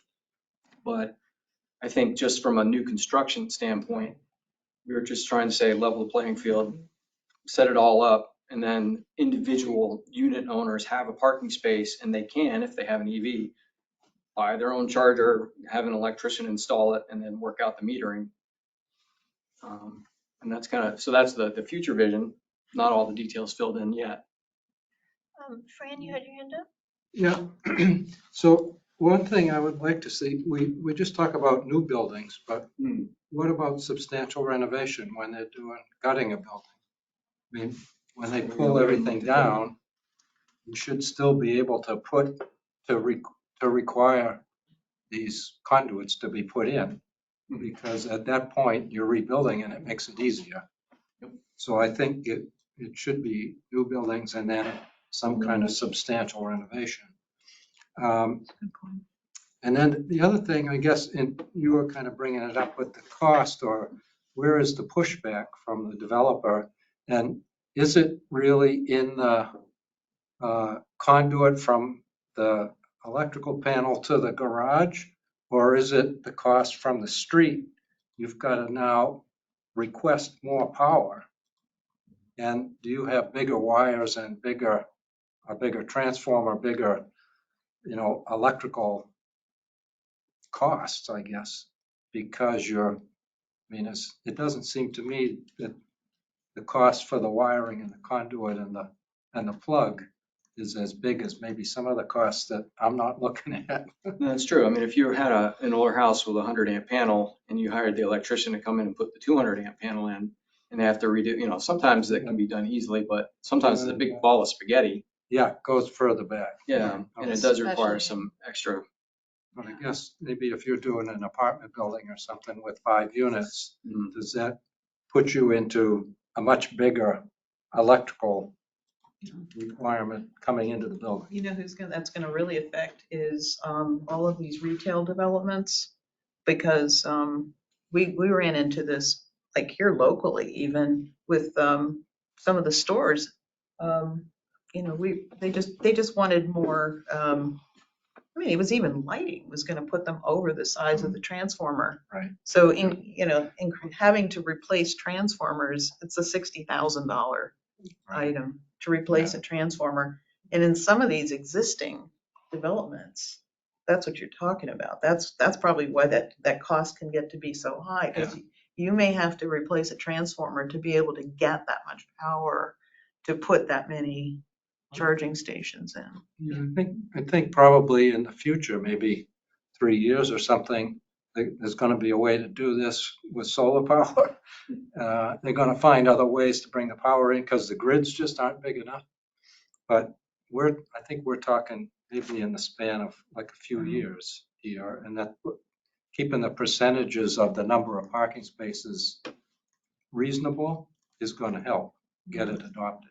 Street parking. I mean, there are systems out there already that allow you to take power directly from street light poles and utility poles. And, that's a direct feed.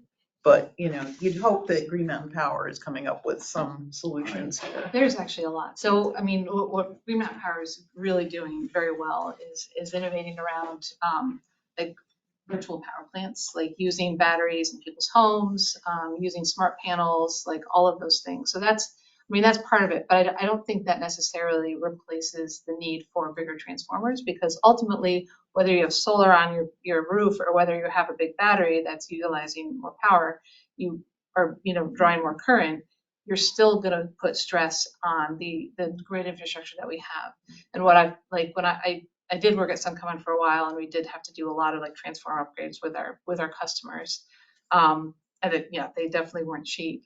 But it was one of those things that like we are in a position right now where we do have to electrify everything. That does need to be part of our climate plan. And in order to do that, like the grid infrastructure is going to have to come up with us. So you're absolutely right. I think that we should not put the onus on the developers necessarily to upgrade grid infrastructure. I also think that this is really about, creating more opportunity to like build the infrastructure we need when we have those solutions down the road. So that like when we do have those solutions, we're not going back and having to do a bunch of retrofits after the fact. I was in Norway last summer, and it seemed to me that there were public charging stations. Is that happening other places, other countries? Yeah. Yeah. The only place where there's actually still a question about EV adoption is the US. It's really like. Yeah, because you're really battling constantly with private ownership of charging facilities and of buildings and of parking lots. And South Burlington is set up really well for it. Just we're dense, if I was way out in the country, other parts of Vermont, I potentially would be more hesitant, like to really invest at this point, right? Yeah. But South Burlington is really positioned well to do it. Burlington is doing that. There are 5, is that what you were about to say? I was about to say that we submitted a grant to identify locations in South Burlington next year on this project, for publicly available ones. Okay, so Burlington is a year ahead of us, where they have identified 5 locations. 2 or at least 3 are in the Old North End, and then 2 are somewhere else. I can't remember all the streets, but they are sort of talking about street parking, EV charging. Like on a level 3 or 2. I don't know. Even Virgins has 2 brand new ones that I just passed yesterday. The charging facility. Some Teslas, yeah. You didn't see gas stations, but you saw these charging The facilities. adoption and the It's really pretty amazing. Oh, wow, look at all of them. Yeah. Is that It Norway? was a tiny little village, and there are probably 20 public charging stations. Well, that is the difficulty in Vermont, because all these small towns don't have anything. And if you want to go to the Northeast Kingdom, there's no place to recharge. I went to Jackson, New Hampshire. I had to bring my old car because there was not any place to charge there at all. No public charging whatsoever. I just want to underscore one thing, and maybe Carrie, you can speak to this a little bit. Generally speak, or you described that the proposal is largely to move from EV capable to EV ready at the same percentages. Can you speak a little bit to the small commercial one though? Because I think the commission should be aware that the proposal is also the commercial building energy code has an exemption of below a certain number of parking spaces, you're not required at all. And I think that the proposal is to eliminate that exemption, right? So that would be not just shifting from one category to another, but placing a requirement for the small one. So I just wanted to sort of make sure that you had a chance to speak to that. Yeah. Sorry, this is where I get. Hey, Carrie, I can help you with that. I remember Yeah, keep thank you. talking about it. If you go to that chart, the chart we were just looking at,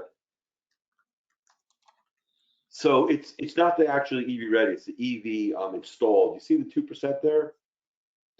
So with the existing proposed commercial code says that if there's less than 50 spaces, that you don't need any EV installed at all, because that would get you a number less than 1, and so the code rounds down.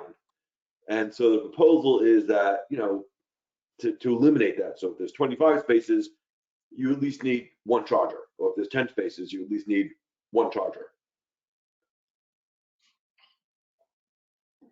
Okay, so a small business that has maybe 5 parking spots out front would put 1 in, would actually install 1 charger, yeah. That's what this. I mean, that's what I understand the recommendation is. Yeah. Yes, that is. You're right, Andrew. Thank you. Yeah. Was there any discussion about for the multifamily, because these commercial ones, it's a percentage, somewhere between 10% and 50%. Was there any discussion at the committee level about the residential being some percentage or some split between the ready and the capable, instead of having 1 per dwelling unit be at the ready level versus some percent being at the capable level, like making sure the breaker, the transformer is obviously big enough for all of them, the panels are big enough for all of them, the conduit's in place, but then that extra step of getting to the ready and having the wires. Like, I guess I'm just wondering, we've had so many discussions about affordable housing that I don't know. I guess I just am wondering like how this then impacts Trying to all of avoid the regulation heavy. right. Just one more thing that they have to comply with, and it increases costs. Right. Yeah. Maybe there's a median ground in there that it seemed like the Boston standard did something like that, I where think they had 25% installed, 75% capable. ready. Capable. It was capable. Okay. Yeah. So that was different because there's more actually installed. Right.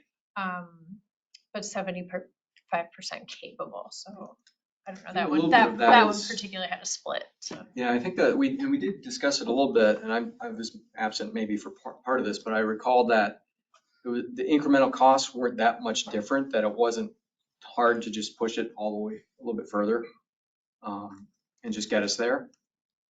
So I think that was the reasoning behind that. Because we also talked about, well, what happens if every spot had a level 1? And so then we don't have to do all the extra heavy wire and the higher voltage, but you're still pulling wire, you're still running raceways, and it didn't seem like the incremental cost at the time of construction was that great of a difference that it made more sense to just go for it at that point. So that was I wrote down it was $300 for the capable and $1,300 for the ready. So it's $1,000 per. The breaker and the wire. Yeah.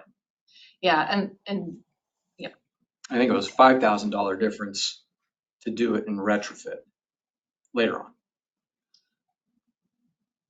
To bring it up. But not if it's already capable. Right. Right. So the difference between ready and capable, I think, was less than that, right? 2,500 or something like that. I mean, it's again, this is not really. Maybe I'm reading it wrong.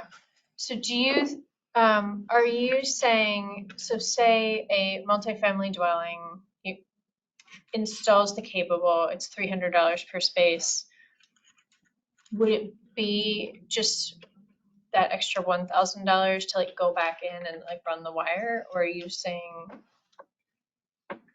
it's I wonder if your table is missing a whole step there, like Oh, I because see. Yeah. like there's I a know. difference between like going in as a retrofit with nothing in place and Yeah. going in with it capable Yeah, no, of this making is- the step to ready. That's what I was trying to We say. talked about this in our committee too, Yeah, this this is not- very thing, but. This is, yeah, I don't we're know. not talking, we're not trying to compare these numbers. It's not like 5,000 more.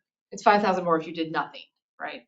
And then if you, I don't think we want to do nothing. I'm not no, hearing yeah, that. I mean, I think here, but yeah. state standards are, They can't do that. Andrew, you were here for that conversation. Yeah, I mean, the way I read this chart is that, so if you do, if you already have EV capable, and you want to move to retrofit it to EV ready, that's another $3,800 to go from on a retrofit EV capable to EV ready, right? Whereas it's only 1,000 to go from EV capable to EV ready during new construction. And so the incremental cost of a retrofit compared to new construction to go from EV capable to EV ready is $2,800. I think that's a fair way to read this data from Denver. And if that's right, I guess my perspective, and I think reflected in some of the conversations I heard, is that particularly for lower income folks, if you don't do this during new construction, it'll probably never get done, because who's going to pay that, and who's going to negotiate that with the landlord? And so if you don't do it during new construction, you're kind of, it's almost the most inequitable thing you can do, because you'll have a whole city where the only folks that don't have access to EV infrastructure are the lower income folks, right? So that to me is like is why for me it's compelling that you really need to do this during new construction, notwithstanding the incremental upfront cost. I think there's still some question about these numbers, and I just want to be clear, like that it's not, the 300 versus 1,300 right there. You already have an electrician in. Your walls are already open. You're paying more for the wire. You're paying more for the breaker. But when you have to go from EV capable to EV ready, you have to bring in an electrician again. Spend a lot of money for labor, potentially open up walls, in addition to all the materials that you have. So it's not just a simple land a wire, jam a breaker in there and go. Yeah, it sounds like it's just not on the table. It's probably somewhere Mhm. between those numbers, because it's a hybrid situation. So I think in the letter, we actually kind of, based on the studies that we looked at, we pulled out, I think, 2,800 as a number that we thought was reasonable for an upgrade from EV capable to EV ready.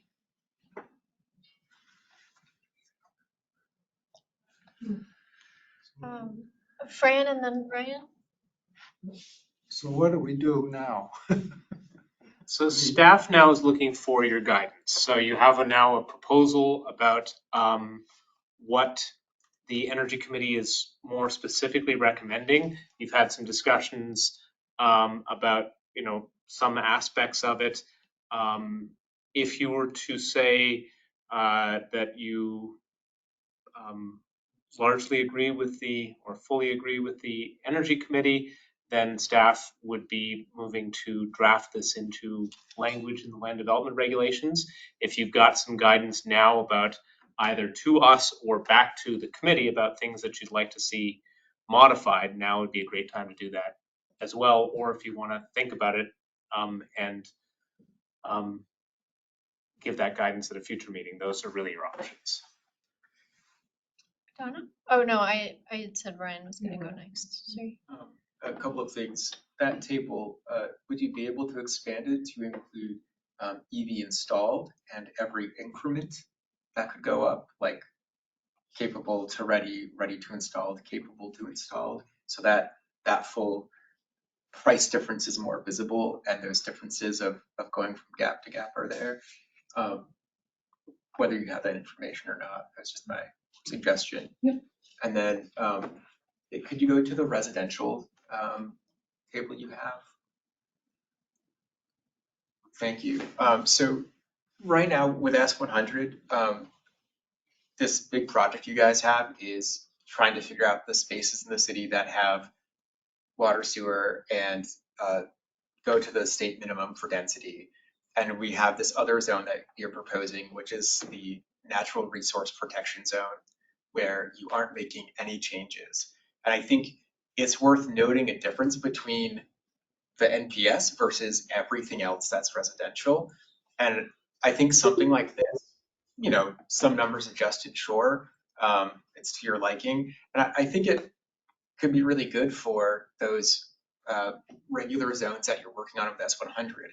Again, that's focused on density, hopefully infill, better walkability. Certainly in the future, the city will be trying to invest in those areas to improve transit and bike ped connection more so than the NPS.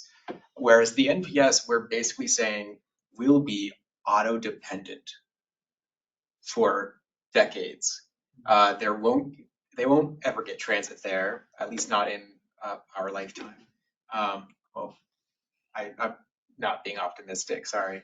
And so if we look at something like a single family home that somebody privately builds in the NPS with a 5-car garage and a driveway that has pull-off space for 6 more vehicles, and we're saying they can do just 1 per dwelling unit, that to me actually, just in terms of the NPS area, I would be thinking of increasing that to per space.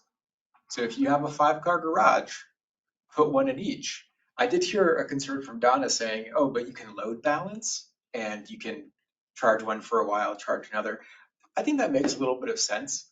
But I kind of like going hard with this into the NPS because A, completely auto-dependent zoning, and B, there's only going to be really, more likely than not, it'll be restricted to affluent development by mostly individuals. And so if we have a high standard like that, we can also provide an out. So if they're building their 5-car garage and with 4 spaces on the side and they don't want to put in 5 installed and 4 capable, then they could pay a fee per one that they don't put in. That goes into a fund that you guys can use for like helping affordable retrofits, right? So like the city wants to try to come up with funding to help with conversions in places where there is kind of a cost difference. And hey, like not a lot of people are building 5-car garages, I know that. So maybe this will result in, you know, $5,000 over the course of 10 years. I don't know. But I think that leaning hard into the natural resource protection zoning and actually increasing these standards to at least 1 ready and the rest capable or something along those lines, I think kind of makes sense with the direction we're trying to go in as a city. I know that's a freakishly sudden jump, but just as a quick clarification, the Natural Resources Protection District effectively requires averages of about a 10-acre lot per dwelling unit. There's some other bits and pieces. So the total number of potential dwelling units to be built in the NRP on lands that are not currently conserved or otherwise in wetlands or other things is very low. So I just wanted to make sure like it was totally clear the NRP is this area, are these areas that require very large lots for single residential houses or duplexes. It is not like most of the southeast quadrant would not be that. So like Cider Mill 2 would be in District 1, like things that are currently built at neighborhood scale would not be in that district. So I'm just as a magnitude of how many units we're talking about, it's not many. Won't affect that many, but definitely auto dependent. And you could also trigger this, like I think this is saying with new construction, but maybe if somebody is proposing a certain amount or value of permit work, that it might trigger also these kinds of things, because there are plenty of existing homes out there with many, many parking spaces and garage spaces.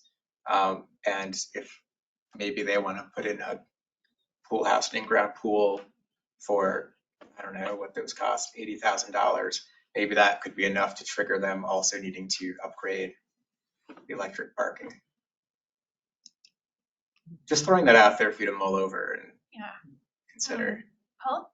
I'd like to move that we accept the proposed code requirements from the Energy Committee and that we direct the staff to implement them. Prepare them basically as draft, Prepare them as drafts. as draft formal language for you all. Sure. Yeah, and then we can still discuss further Yeah. at that point, but at least it'll move on. It'll get us one step Get us closer. moving, yeah. Yeah, that sounds like a good idea. Okay. I was just- Does I was that mean gonna you're s- seconding? No, I Okay. was gonna suggest some, well, I was just gonna suggest Can I that. suggest you've got a motion? Why don't you Yeah. just formally to move it Who's forward, gonna get a waive? second on a Well, motion? okay, I'll and- second it. Seconding, I yeah. will second it Okay, then, good. as long as I can still make You my can comment. still make your point. Okay. Yes. My point is that I think there's some resources out there that would get you closer with numbers, because I kind of agree that I think the chart has to be expanded a little bit, because there's so many different things that can affect the cost of putting in these systems. And I think it would be good to kind of, the shock value, $2,800.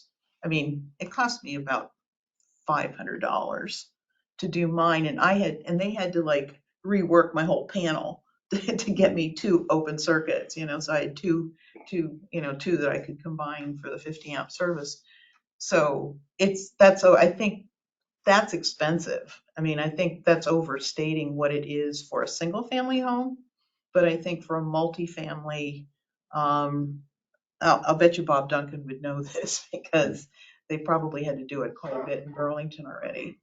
And just to get a little bit better, and then Green Mountain Power, there's a person there who apparently that's her full-time job, just working on EV charging issues and stuff like that. She's also the one that if you buy a car, she's the one that you'll talk to when they send you the charger. Jen. Yeah, Jen, yeah. And so that's also a cost savings, because those things are worth like $500-600 if you had to go out and buy it. So just being in Vermont, that's a big savings. And a lot of people don't seem to know that is a benefit. So Donna, just to move this forward, I see that you're looking at a couple of members of the Energy Committee. Do you want to either as part of this motion or a separate motion, ask them to do some additional homework? Just If you procedurally, can, if you have just the time. so that we've got clarity on who's assigned to Yeah. do what tonight. If you have time to do that, I'd say expanding that, making more clear, like what that Just chart, the what cost differential between the costs, and for different situations, because I think that was overstating the cost of what a single family house would cost, unless you had to I think that was, upgrade your panel. that was from the Denver city, so that, I think that might have been commercial. Your point is well taken, yeah, I think. And I think it would be helpful because those are the kinds of questions that council typically asks us, like what is the burden? I think, to be able to really back up the point that Andrew made, that if we don't do it now, the people who are living in multifamily and don't, wouldn't have the funding to do it later because of the demographic. So we have a motion on the table. Any additional discussion? Fred? I guess the only thing I would like to see in it is that we talk about, in addition to new buildings, we talk about substantial renovation. And I think if we have an approved subdivision, we don't want it to be limited because it's approved. We want this to be in those houses that are not yet built. Can we do that? We can look into whether we can do it. In other We can words, absolutely look into whether we can do it. Yeah. This is an interesting interface between the energy code, the residential building energy standards, the commercial building energy standards have a certain trigger point about when a building has to apply to it, which is different than the traditional point at which zoning applies. Yeah. So there's a little bit to navigate in there. If it's a friendly amendment to also look at substantial retrofits, I have not dived into this at all. My suggestion would be we probably need to hang our hat pretty closely to what the energy code, how it treats retrofits or not, because so much of this relies on the entire foundation of the energy code that we don't want to be rewriting the whole energy code, and I don't know that we'd have the authority to do that. This is really just shifting it a little bit. So if there's a place where it speaks about substantial renovations, we'd be happy to look into that. I don't know if you guys have explored this at all. If it's not something that's covered in there, that would be a substantially more times bigger project for us. So I just want to be. It does cover 50% of the 50% of the building or more is being affected by a renovation, then it has to update the whole energy code. It applies to the. So then, wouldn't that then automatically deal with Fran's question then? I don't know, I guess it Because if you have depends to on if update you're the whole building a energy code, garage. I guess then it it's- depends on if you're building a garage or not. Maybe it's something to just report back on, like when it's triggered and if there's a way for us to alter that if it's not triggered. Just that. Is that a friendly amendment? Do we need to do that or can we just give If you, it's a friendly amendment, it's a friendly amendment. is that what it is? Do you accept? I want to ask them if they feel this is friendly. I hate retrofits I hate sending specifically? things back to committees to, do more work. I think you guys have done a great Yeah, job. I think that, I think we should it was our accept best it foot and get it forward. done. First stab here on it. Well, just for clarity here, the direction that I understand is that staff is working in drafting, including the retrofits. What the committee is being asked to do is to build out the cost component, which is not about drafting regulation, but building the case. Supporting And you're okay with this? Yes. Okay, I good. just want to make sure everybody's got their Okay. assigned roles. Good. Any other discussion? Okay, all in favor? All right, and thank goodness Michael's off the call, so it passed unanimously. I have a question. Yes, Thank you for moving that forward. yes, thank you, Andrew, and all of you on the Is energy. there a requirement today that any single or multifamily home that has a garage requires a 220 outlet in the garage? No. Why don't we do that right away? What does it take to do that? Because then you could install your charger for almost free. I think that is part of the 2024 residential building energy standards, is it not? That's the ready. Well, that's the ready thing, yeah.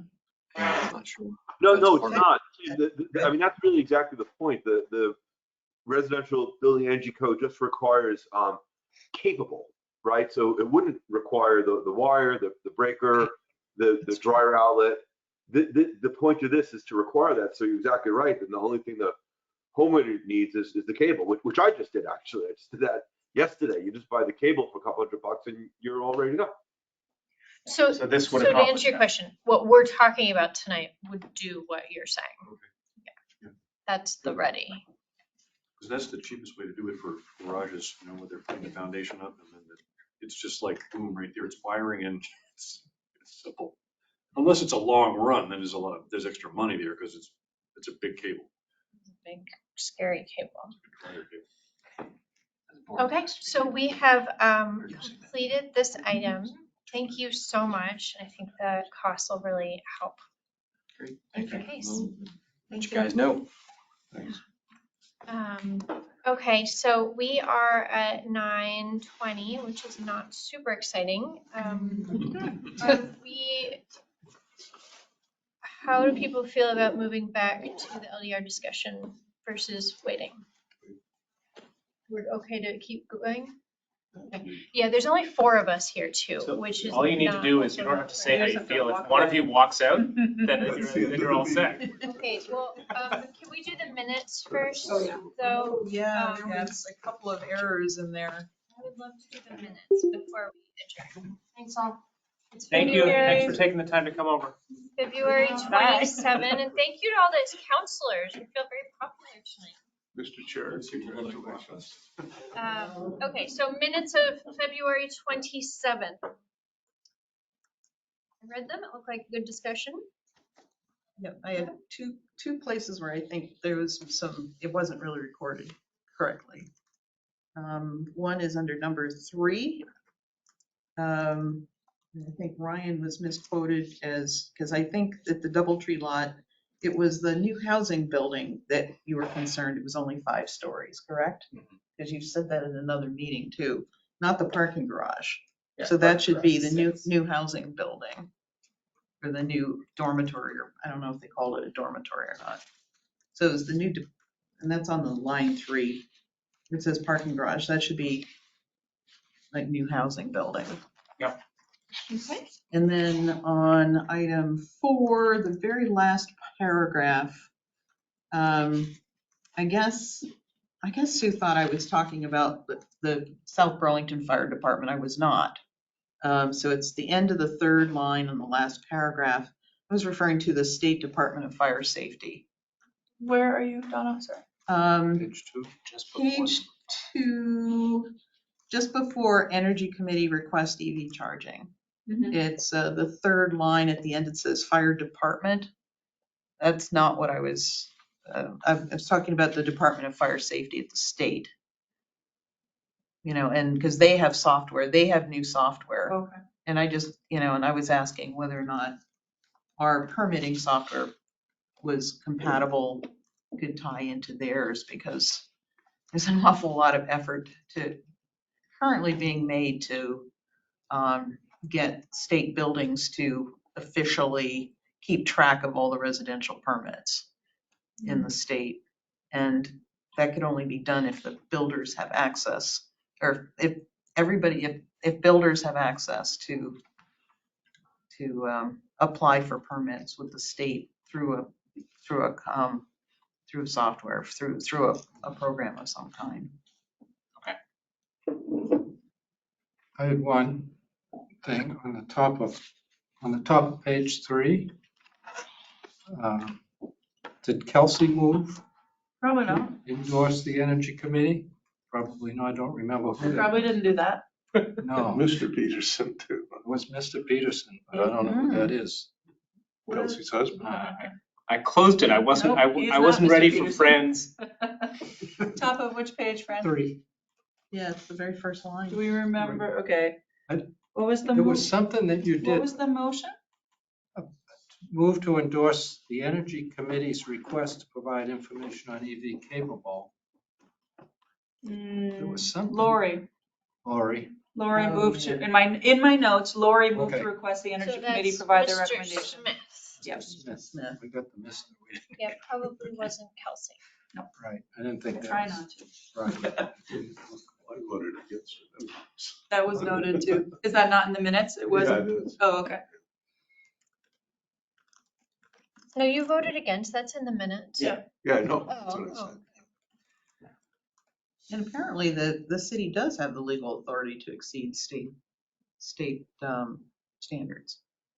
Yes. I checked with people on that too. Okay, we need to vote. Can we vote with, Yes. With edits. motion to accept with these changes? I move that we accept the minutes to February 2024 with those amendments. Okay. I'll second. Everybody seconded. I think Fran might have won the Fran second. Okay, all in favor? Aye. Okay, unanimous. We are adjourned. Phew. And sounds like we'll be getting a new person before too long, maybe.